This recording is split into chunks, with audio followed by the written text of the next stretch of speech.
مرحبا بكم. إليكم قائمة مشاهير مغاربة رحلوا عن عالمنا في سنة 2023. الممثل عبد الرحيم التونسي المشهور بلقب عبد الرؤوف توفي في يناير 2023 عن عمر يناهز 86 عاما بعد صراع طويل مع مرض القلب.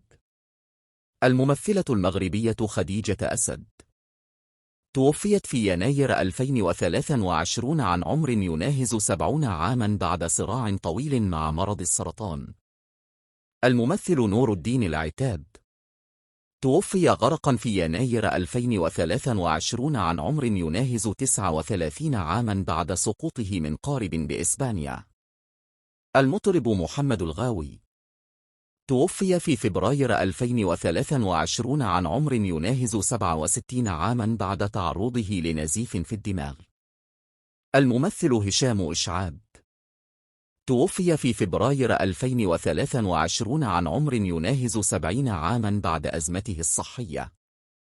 الممثل المسرحي أحمد جواد توفي في أبريل 2023 عن عمر يناهز 62 عاما بعد إضرام النار في جسده أمام مبنى وزارة الثقافة. مولاي الطاهر الأصبهاني عميد مجموعة جيل جيلال توفي في ماي 2023 عن عمر يناهز 74 عاما بعد صراع مع المرض. الفنانة الشعبية إيمان التسونامي توفيت في أكتوبر 2023 عن عمر يناهز 48 سنة بعد تعرضها لسكتة دماغية بعد صراع طويل مع المرض. اللاعب أسامة فالوح توفي في نوفمبر 2023 عن عمر يناهز 24 سنة بعد تعرضه لحادث سير خطير.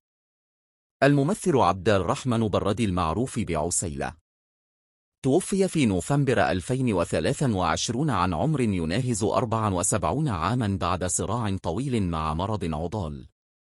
اللاعب السابق للمنتخب المغربي عبد الرحيم لوكيلي توفي في ديسمبر 2023 عن عمر يناهز 53 عاما بعد صراع مع المرض.